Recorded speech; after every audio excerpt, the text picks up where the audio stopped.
For the next hour, the green and gold are in charge.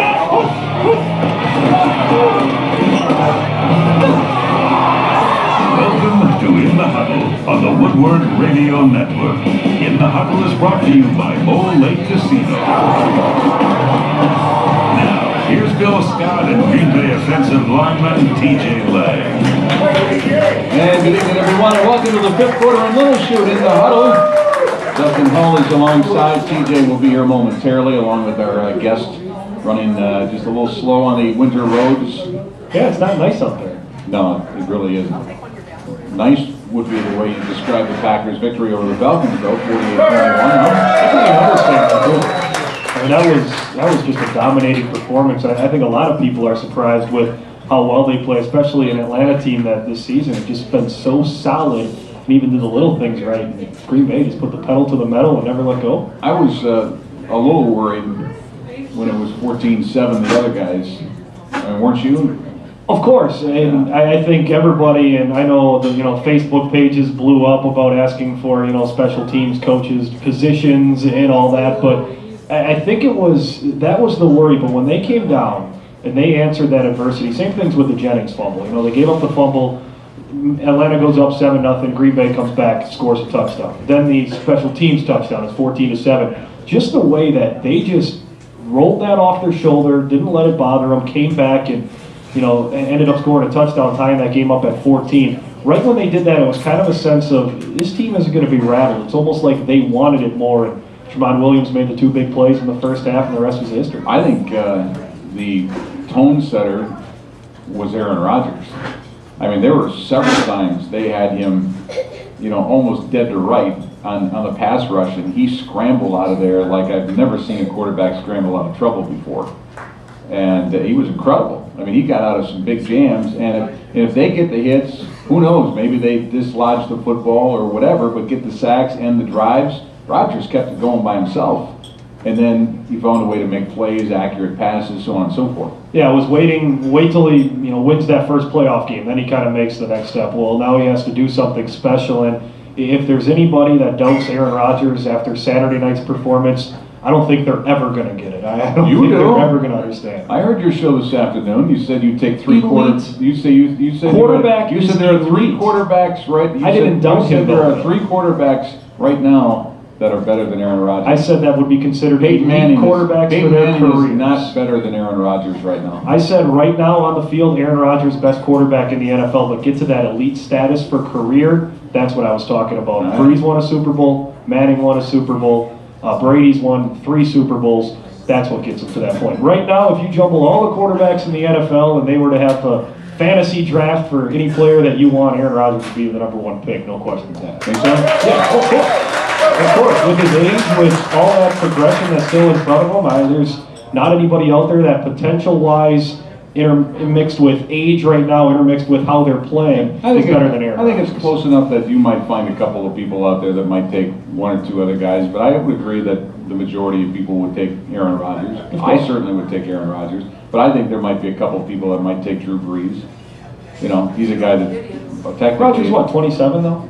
I think that would play. I mean, Brees and Rodgers are almost the same age, aren't they? I think Brees a little bit older, a couple of years older. 1 or 2, yeah. So, all right, the Packers' dominance continues right through those critical errors, and I think you could say that in many cases, if a team returns a ball for a touchdown against you, and then they gave up some other fairly sizable returns, normally you lose that game, don't you? Historically, history would tell you that the team that gives up that long one like that will lose a football game. I think the biggest difference, and as I mentioned before, is how you answer adversity. You go back to the Chicago game when Devin Hester had that return touchdown. It just took the wind out of the sails. It was a different team. It seemed like Green Bay lost a little bit of their edge, but just the way, as you mentioned, Aaron Rodgers responded to that. The defense responded to that and was able to still put up points and answer that. That's what kind of takes that away. That's what takes that element from having a special teams touchdown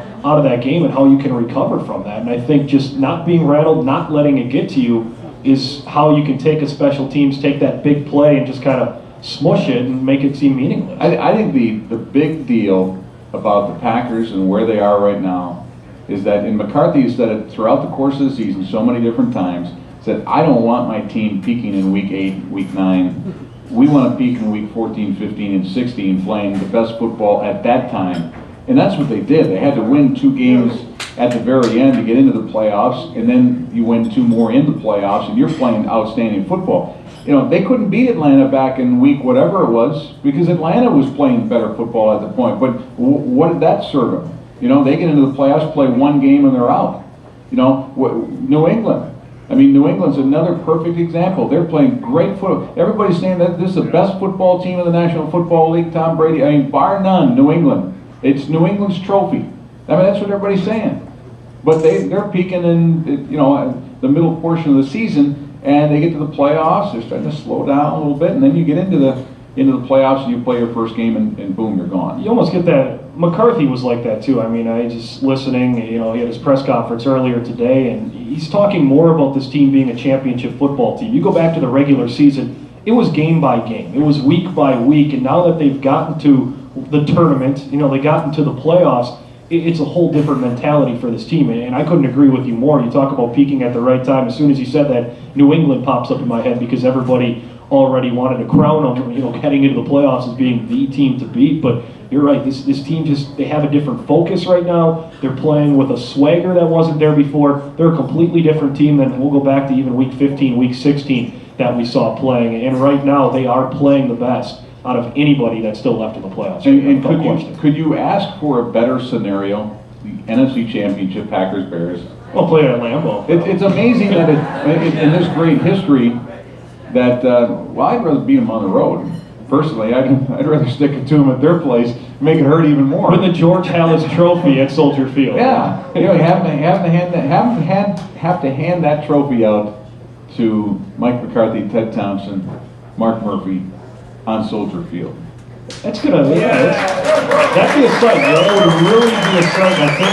I think the validation that would come to this, and I know I mentioned this last week, I wasn't sure if it was with you or, you know, how much we talk about this, but I still think there's a contingent of people out there that won't admit it to the public, but don't want to see Aaron Rodgers, Ted Thompson, and Mike McCarthy succeed because of things that have happened in the past.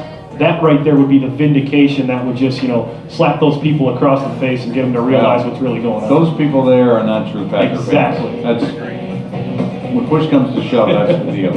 All right, we're going to come back, and hopefully we'll see our player guests. They are here, and so we'll have TJ Lang and company when we come back. Thanks for pinch hitting, Justin. We'll be back with more of this on the Woodward Radio Network.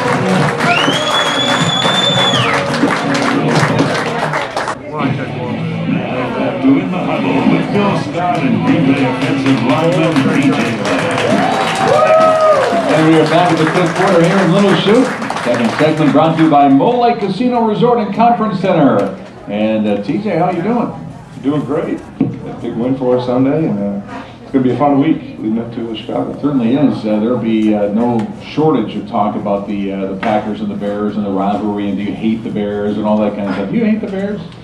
Yeah, hate's a strong word, but I definitely don't. It is a strong word, isn't it? I don't like them. I mean, you know, especially after the last season game when we beat them straight up. You know, they played all the stars and they still try to downplay it like they weren't playing for anything. I mean, you know, they were kind of disrespected us a little bit. So yeah, there's definitely a level of hatred there. They wanted you out of the playoffs. Yeah, they did. Yeah. And they messed up by letting us in. I'll tell you that much. I don't think they're very excited about playing this season. All right, it's time to meet our guest of the program tonight in his third season out of Middle Tennessee State. He wears number 93, outside linebacker Erik Walden.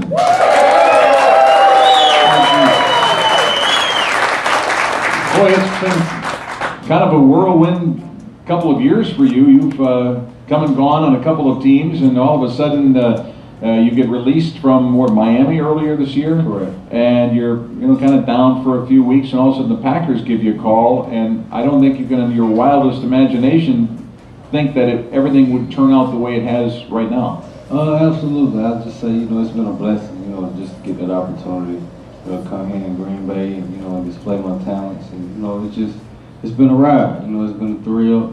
We're playing some good football right now at a point where, playoffs and, obviously our goal is to get to the Super Bowl. So, we definitely got a big game ahead of us, and we definitely looking forward to it. You had just gotten to Green Bay, and I think it was about 5 days later, something like that, that all of a sudden you see your name on the active list for the football game. That was kind of a whirlwind, you know, especially getting here that week and then playing the Jets and then I was active, so, you know, I had to, you know, get my focus up absolutely, you know, quickly. So, like I said, man, I'm just, you know, enjoying all of it, you know, and at the same time, you know, we looking for big things these next 2 games. What a thrill it must have been to go into the Bear game. Correct. Pick up, and as it was kind of funny because they had you for 12 tackles and 2 sacks. They went back and looked at the film, the NFL did, the Elias people and all that, and they come up with 4 more tackles and 1 more sack, so it's a 16 tackle, 3 sack day against the Bears. You know, like I said, I had to be all the credit, you know, for the coaches, you know, make sure we're prepared. You know, just my teammates, you know, they just allowed me to be in position to make them plays. You know, that's the way our defense shot up. So, you know, I have to take my hats off to them guys. So you've been through 3 different defenses in effect in basically 3 years, and now you come to the Packers, and in a short period of time learn it and on the field and performing as a starter. How tough was it to grasp the system? Was there a couple of weeks in the clouds before the light bulb kind of went on? I just had to do a lot of extra studying. You know, I met with KG for like the first 2 weeks every night, so it's just had to motivate myself and, you know, make sure I was determined to learn all the information, you know, to help me be successful. KG is Kevin Green, the outside linebackers coach, and he's on the list for the Hall of Fame as well. He's a guy that had a great career, over 100 sacks as an outside linebacker, more sacks than any outside linebacker in the history of the league. Right. What's it like being coached by a guy like that? But you gotta take your hats off to that guy. He's Class A guy. You know, he's always, you know, positive. You know, and informative. You know, allowing us, you know, to go out and make plays. And like I said, I gotta give a lot of credit to him. You know, for, you know, believing in me and just giving me that opportunity to display my talents. All right, so the Packers go down 14-7 on Saturday night. What's the defensive thinking at that point in time? Just don't get rattled. You know, we on the road. We kind of expected that. You know, them come out punching, being that they had a week off. So, you know, you just got to stay positive. You know, the offense, you know, they're gonna get it rolling sooner or later. And, you know, they made a couple plays coming out, but we knew that, you know, once we were staring at that, you know, things was going to get better for us.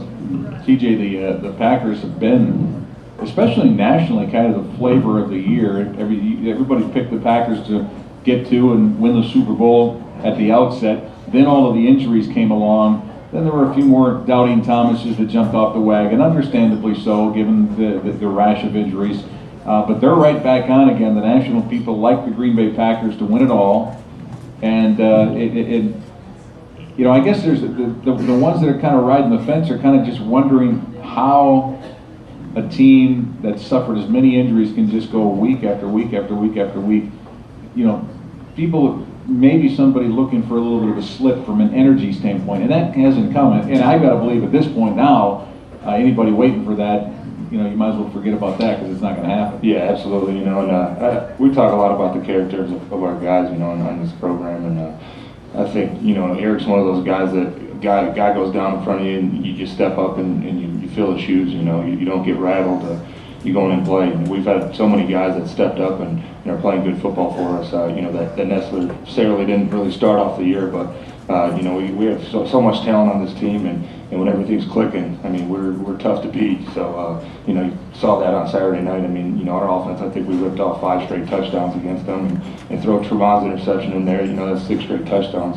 You know, when you get on a roll like that, it's almost impossible to stop. So yeah, you know, our energy right now, our confidence is, you know, sky high, highest it's been all year. You know, obviously coming off the last 4 games where they've all been do or die, and we display the character to go out there and you know, play good when it matters the most. So you know, we're certainly not going to take a step back now. This is a huge game for us. You know, I don't think anybody wants it more than we do. You know, just the journey that we've been on this year. you know, losing so many guys and going through so many tough losses, I think that's made us a better team. So, you know, we're excited about where we're at. We're extremely confident, and we're going to be tough to beat. Take away Clay Matthews, and Erik is one of 5 guys that have manned the outside linebacker position from a starting standpoint now. So there's, you know, it gives you an indication of what kind of injury things. As a teammate, you see a guy like Erik come in, and he's, you know, one guy went down, then another guy goes down, and oh, here comes Erik Walden. He's got a quick learn. You know, what's going through everybody else's mind on the team? Are you kind of quietly anticipating and thinking, well, you know, what's this guy going to do for us? I mean, obviously he holds the key to, right. You know, part of the key to whether you're going to be successful or not. Right, absolutely. And I think, you know, with Erik coming in, I think, right, you know, the first couple practices, we knew that this guy's pretty good. And I know, you know, in front of the team meeting when we brought in Erik and Briggs and Matt Wilhelm, you know, he told them, hey, you guys are here for special teams. You know, they didn't really expect him to contribute a lot on defense right away. But, you know, that he stepped up and, you know, he's been a good player for us. I mean, I don't think there's anybody on the team that doesn't feel comfortable with no matter who's out there starting for us. You know, we have so much confidence in all the guys, and you know, shows the type of guy Erik is, coming in learning that fast and going out there and starting a game and having a big impact on some games. So tribute to him, tribute to the type of guys we have that just come in. And I know KG, I mean, he's one of my favorite coaches. You don't see a guy coach with more passion than Kevin Green does. So I think it's a great spot for Erik, and I think he's done a great job so far. Started, you were a 6th round pick of the Cowboys, went to Kansas City, then Miami, and now the Green Bay Packers. Along the way, I would imagine, even though the disappointment of bouncing from one team to the next, you're probably really taking something from each one of those places, soaking some, you know, whatever you're, you know, the different things you're learning, and kind of just soaking it in, aren't you? Yeah, definitely. You know, going through something like that, you know, you take all those experiences and you put them together, and like you said, you try to soak up as much knowledge as you can. So, you know, that's what I try to do from, you know, different players and coaches, and, you know, enjoying the experience. And, you know, now I'm here and getting my opportunity, you know, I'm trying to take, you know, full advantage of it. Why did it work? Why did it work so well for you against the Bears last time around? I don't know, it must have been something I ate. You know, I just try to go out and do my job. You know, like you said, once you're given that key, that opportunity, you got a job to do. And so you feel like you don't want to let the other team, I mean, your teammates and coaches down. Okay. So that's my main motivation. The hunger to not want to go back to where you were 10 weeks ago. Exactly. Yeah. All right. Erik Walden is our guest on the program this evening, along with TJ Lang. We'll take a break. Don't forget to email your question of the week to us in thehuddleshow.com for a chance at that ski package. We're back with more of this on the Woodward Radio Network.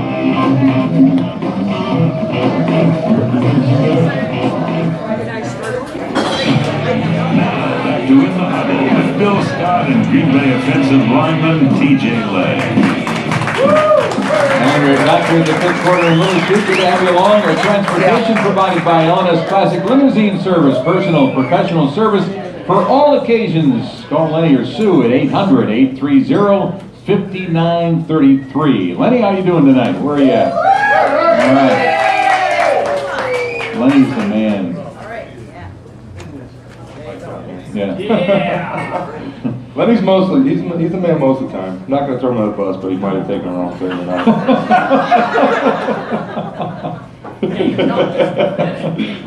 He's in the car saying, tell him the roads are bad, tell him the roads are bad. I'm like, all right, Lenny. I'm not throwing. Hey, how about James? Well, I'll tell you one thing. If he turned down the wrong road, that's the first time he's ever turned down the wrong road. As long as I've known him, anyway. Right, Lenny? Okay. All right, James Jones, he rebounded big time from that drop against the Eagles, and he said all week long that he really wanted to, you know, he couldn't wait to get to the game because he had that knot in his stomach all week long, and you know, the receivers, they kind of rip each other to try and keep everything light, you know, in the meeting rooms and stuff like that. But in effect, it probably was making him burn inside a little bit more. Yeah, I would imagine. I mean, you knew that he was going to come out and have a big game. I mean, he's the type of guy that, obviously last week after the drop, I know it was probably eating him up all week, and you know, he got up Saturday and made a great touchdown catch there for us. So, you know, I know he wanted to get that back, and he certainly played a good game.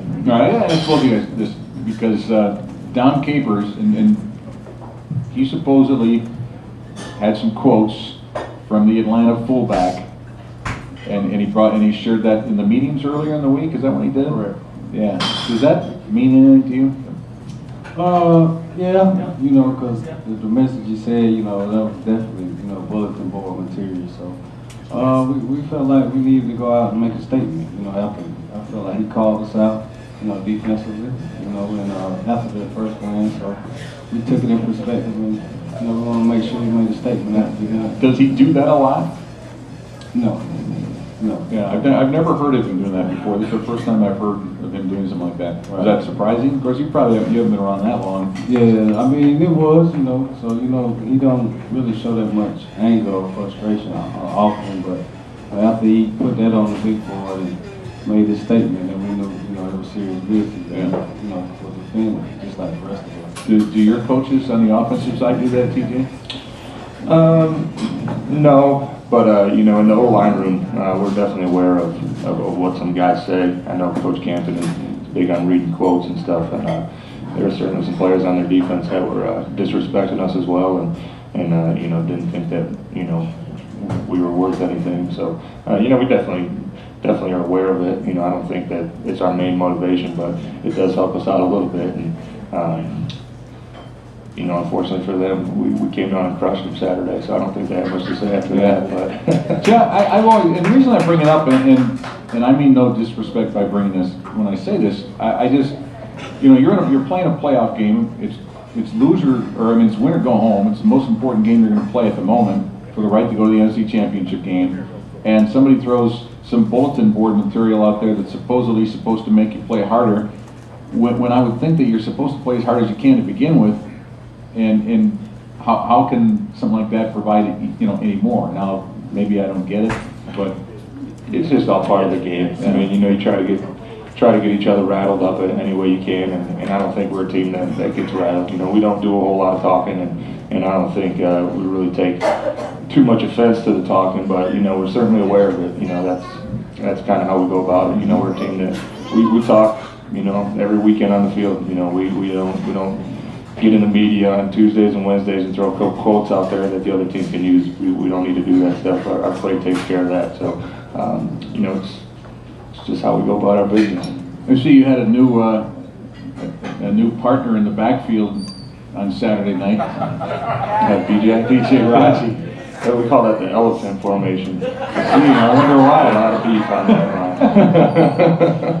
He, you know what though? He hit the guy that, you know, that basically helped spring the touchdown. He made a pretty big block. You know, he might have grabbed him and threw him down a little bit. I don't know if you noticed that on the film. Yeah, I did watch it. He was pretty pumped up after the play. You know, he was over there celebrating in the end zone, and I mean, he was like, "I crushed him, man! I crushed him." I'm like, "Oh, watch it on film." I know he was happy to get the opportunity to go in the backfield. I mean, it's a big guy's dream to get in the backfield and just be close to the football. We never get to touch the football, so you know, to be close and then throw a block. You know, he makes a living by getting sacks and tackles, but to be able to help out any other way, you know, throwing blocks, I know he was happy to have that chance. Well, I'll tell you one thing. As a first-round draft pick, B.J. Raji came in and he had some injury problems early. He had the contract deal right off the bat. Then he had some injury problems, and you know, kind of got a slow start. Finished, you know, pretty strong last year. This year he comes in, he's totally healthy. He got the contract thing out of the way, and I don't know where the defense early on would have been without him, because there were a lot of D linemen that were down and injured early on, and he was playing every snap of the game. Usually they try to rotate those guys to where they get 30 to 40 snaps a game. He was taking 60, 70 snaps. Yeah, and I think you said it. I mean, he stayed healthy this year, and that was the biggest thing for him. You know, obviously last year having a couple injuries, being nicked up, he wasn't able to contribute the way that he wanted. But man, he's one of the toughest guys I've ever had to block. I mean, I think there's no doubt that he got snubbed from the Pro Bowl. He should have definitely been on that team, in my opinion. And I know he kind of feels the same way. He's had a big year for us, and he's a big reason why our defense is being so successful. I mean, really, you know, the impact plays that he makes, and he's an energy guy. You know, he gets fired up when he makes a play, and everybody else kind of, you know, follows his energy. So he's a great guy to have up in the middle there. I mean, he's a big guy. You got him, Howard, and Pickett. I mean, 350-pound guys that you've got to worry about. So they've all been doing a great job this year. BJ's, staying healthy, and he's had himself a great year. Yeah, Eric, I would imagine there's a few people that got pretty excited when Tremont Williams picked a couple off, including the pick six for a touchdown. Yeah, definitely. You gotta take your hats off to that guy Saturday, because he had outstanding performance, and I just feel like it could be any person on that defense at any time. So that's what kind of players we have on our defense to just go out and make plays. When you see Tremont Williams, does he look like he's as physical as he plays? No, not just just seeing him off back, but you watch the film and time after again, you see this guy making hits, making picks, or pass breakups. So he's a guy you definitely got to count for, and you need to know who he's at all times. Yeah, 3 interceptions, TJ, in 2 games, 2 playoff games for Tremont Williams. Now he's another guy that should have been there, and he's an alternate, but that's like kissing your sister, isn't it?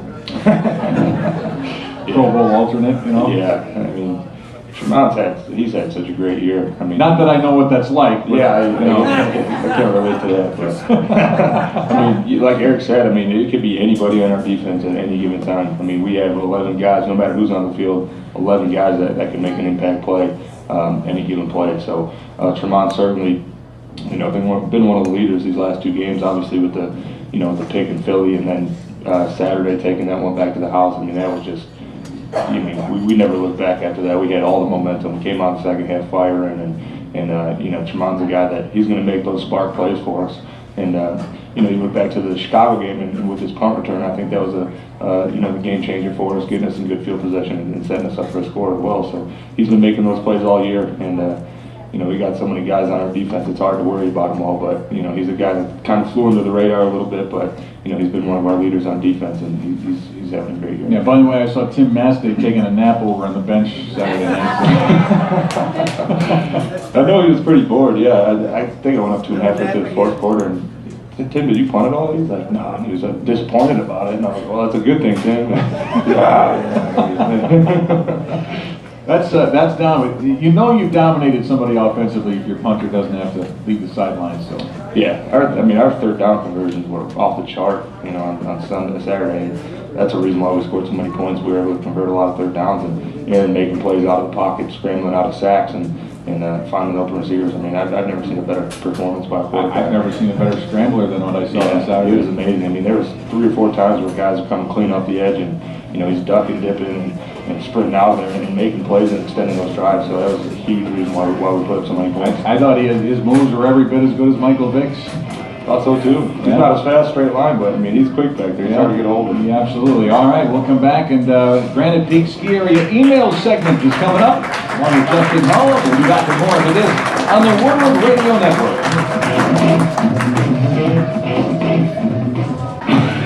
Now back to In the Huddle with Bill Scott and Green Bay offensive lineman TJ Lay. And we're back live at the 5th quarter in Little Chute along with TJ Lane and Erik Walden. And it is time now for our email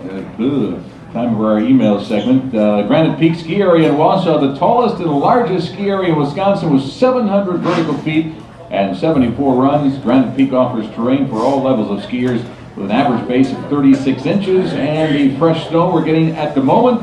All runs open, including 4 terrain parks. It's a great time to hit the slopes. Call for more information, or just go online, skigranitepeak.com. Let's head out to our audience for some questions tonight. Justin Hull. All right, Bill, we'll start with the first question from Craig in Reedsburg. I'm going to kind of tweak it because I think the way he asked it, we couldn't answer it. Has there ever been a playoff game that the punter has never punted the ball before? But I'll just throw that out to you guys. Have you ever been a part of a game where the punter has never contributed? Matt needs the holder, though, right? Yeah, he does hold. So he did get to put the helmet on a couple. Yeah, he got to go out there a few times. Yeah, I can't remember the last time I was part of a game that we didn't punt the ball at all. I mean, you rarely ever see that, but we'd like to do that every week if we could. Absolutely. All right, we'll get to our next question here. We got a few of them to get to tonight. Do you prepare for this game differently, considering it's the 3rd time around with the Chicago Bears than the previous 2 meetings? I don't think so. Obviously we're very familiar with their players. The their scheme really hasn't changed much. I mean, they're doing a lot of the same things. We just played them 3 games ago, so we're very familiar with them. But the one thing we've been doing the last really 4 weeks is we've been approaching every game the same. I mean, obviously they've all been do or die games for us, but I don't think anybody's really been freaking out or anything. Everybody's been pretty poised, and it's another game for us. Obviously, it's the Bears, so it's going to be amped up a little bit, but nobody's really freaking out. It's everybody's just kind of preparing just like it's any other game. I'll bring this up to you, Erik, too. I mean, how different is preparation here in Green Bay from some of the other teams you played with? Is it kind of uniform across the NFL, or are things done a lot different around here? Things are, definitely done a lot different. Just the organization from top to bottom, just the way about they go things, and how they treat people. It's been a great environment. Our prep will probably be a little bit more, as far as film, but it's not too much, you can do, because like you said, TJ said, we're familiar with this team, so you should know what you're going to get. So, it's just, we're going to fight, and, whatever we got to do, we got to come away with the W. All right, we'll get to our next question here from Dave in Eau Claire. I love this question. What happens when you're standing on the sideline and nature calls?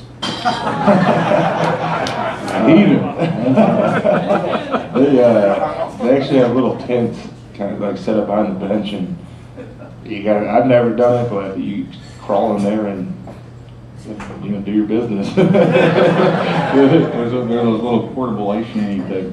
Yeah, they're little. Tents. You got to crawl in there, and obviously the crowd's all looking at you, and they know what you're doing, so they're all laughing and pointing at you. Well, they know what you're doing. Right. That's what you got to do. Unless you want to hold it till halftime or after the game. I gotta be honest with you. If it's just number one, I've heard people say that they've just right then and there, right on the field, and if it's a rainy game, Is that an admittance of something there, TJ? In college, I'm not gonna lie, it was raining, and bad decision because it was actually really cold and it ended up freezing to my legs. I'm not It must be an old lineman thing, man. We just really don't care, All right, we try to move on from that.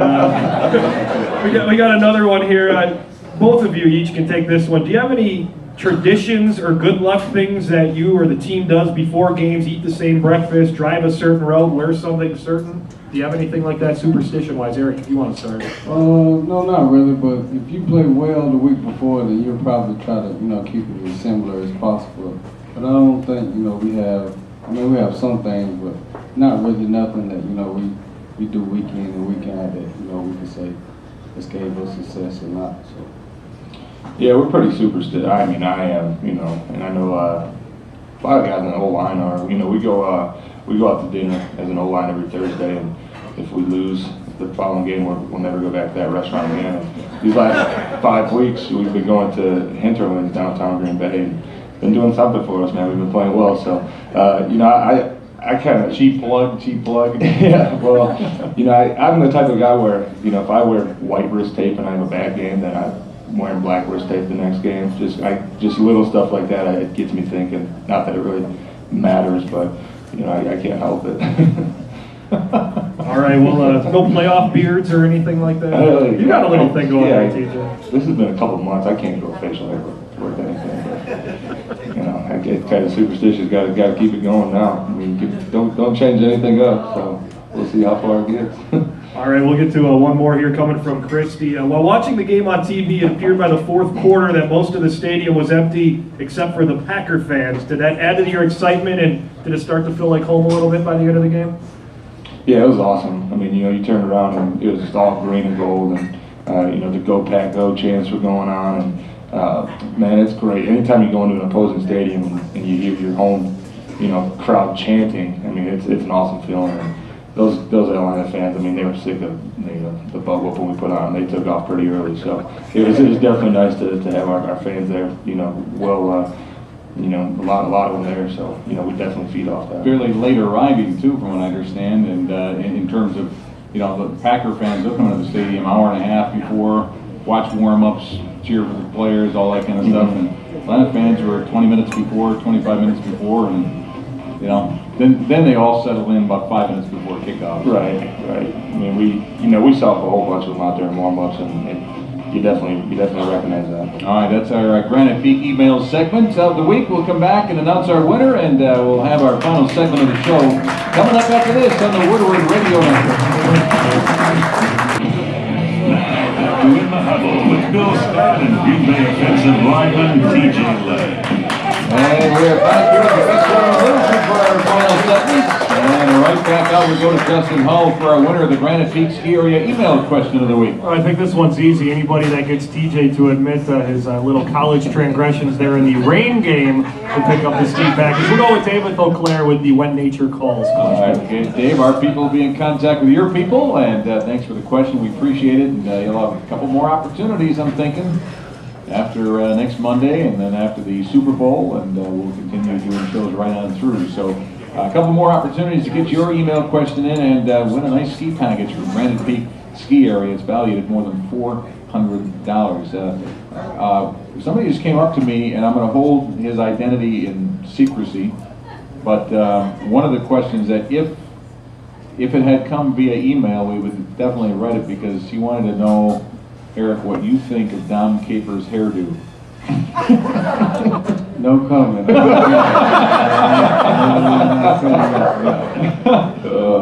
TJ, what do you think of Dom's hairdo? You're an offensive player. You can get away with it. Come on. It was great. I don't know if it's real, but you'll see him every once in a while. There'll be like a fresh coating up top. I'm looking good. Yeah, I like Coach Capers. He's an awesome guy. I think he's a super guy. Yeah. I tell you one thing though. He's. I mean, I know he makes pretty good money, and if he ever would leave and get that huge head coaching contract, might want to invest in a little something on top, you know. It's working for him, so. All right. Well, back to the cold and freezing conditions. You had a couple of games on the road. One was a cold Philadelphia game, the other one in the Dome, and now you're back outside in Chicago. It's historically, this time of year, it's not only is it cold, but it's a windy scenario. I think it would be pretty tough to say you're going to put up 48 on the Bears in that kind of conditions. Well, we like playing outside. We're familiar with the cold weather, and but yeah, it's going to be a dogfight. It's going to be tough. They got a great defense. They held us to 10 points last time we played them, and 17 the first time we played them. But like we said, we know what we're going to get with these guys. I mean, if we go out and execute the way we have been, offensively and defensively, the past few weeks, we're going to be tough to stop, and we just got to. We just got to take it play at a time, just like we do in the last few weeks. And I know their field's going to be tough. It's always, they got that long grass, and a lot of guys, their footing's a lot different than playing on turf. So, we're going to have to feel that out, throughout the first, couple warm-ups and stuff. But it's going to be a fight, man. We don't like them. They don't like us. To go to the big dance. So it's a lot riding on this game, and it's going to be a fight. Eric, if there's one constant that the Packers have been successful with against the Bears, is pressuring Jay Cutler. He's a guy that, if any quarterback in the NFL gets time to throw, he's going to pick you apart because they're all good. But Jay Cutler is pretty good, and but he can be just the opposite if you can get some heat on him. Oh, definitely. Our game plan has always been to make sure, we rattle, keep people in his face, sacks, and get some hits on him, because, the offense starts with him. But at the same time, we feel like, we're going to have opportunity to make plays. Once he, throws us a ball, or, we have a chance to make a sack, we definitely feel like we need to cash in on them type plays. This is arguably the hottest ticket in the National Football League right now, Packers-Bears. And we're hearing already today that some tickets, prime seats, are already going for well over $600. That probably will climb before the week is out. So it kind of just adds to the frenzy that not only the players will feel at some point, but obviously the fans as well. I wouldn't be surprised to see a fight or two in the stands on Sunday. Yeah, I heard it's pretty rough in Chicago. I know my dad hates going there because they get stuff thrown at him. If you wear green and gold there, you're walking in enemy territory, so you got to be ready. But it's It's good. It's going to be a fight, man, in the stands, on the field. You know, we're used to, you know, the first time we played them was a Monday night game, and you know, it was loud, it was roaring there, so we're familiar with the type of crowd noise it's going to be. But you know, we look forward to having a lot of green and yellow in the stands. You know, Chicago's not too far away, and I know we'll be well represented, so it'll definitely be nice to see some green and gold out there. Yeah, now you and the Jets are still alive. You're both entered the playoffs as 6 seeds. I say throw the seed thing out the window. You're not the 6th seed. You just happen to be lined up there because at least one team, Seattle, won a division with certainly less wins. But it's got to be, you know, it's got to be special to at least say, you know what, we were the 6th seed, and now we're playing for a chance to go to the Super Bowl. Yeah, I mean, well, you just want to get in the playoffs. I mean, once you get in the playoffs, it's, no matter what 6 teams make it, I mean, they deserve to be there, and it's, you know, it's the best of the best. So, you know, I think you could pretty much just throw the seeds out. I mean, you know, everybody's giving their best effort, and it's a lot of good football games this time of year. So, but yeah, you know, sneaking in, I wouldn't really say we snuck in, but you know, we had a couple tough losses this year by 3 and 4 points. But you know, we certainly feel like it'd be nice to have a home game, but you know, we're playing well on the road too. So, you know, we don't think that we're the 6th seed by any means. We don't really think that we've upset anybody by any means. You know, we know we're a good football team. So, Chicago's going to be another challenge for us going on the road, but you know, hey, we've done pretty well the last 4 weeks. So keep playing good football. We're going to be tough to beat. Eric, what's it feel like to be 1 step away from the Super Bowl? Man, it's an incredible feeling, you know, just to, you know, to blessed to have this opportunity. A lot of people don't even have a chance, you know, playing long careers don't even have an opportunity to get this far. So, you know, it's a dream come true, you know, and we still got a lot of work to do. Like Coach said, we got 8 quarters, so that's how we're looking at it. All right, well, congratulations on being here and the great job you've done so far, and keep it up. Erik Walden, TJ, good luck this week, and we'll see you back here next Monday. Sounds good. TJ Lang and Erik Walden, our guest on the program this evening. Our producer, Reggie Rizou, our engineer, Evan Stanek. We thank you for listening. Justin Hull alongside, I'm Bill Scott. See you next Monday, everybody, here on the Woodward Radio Network.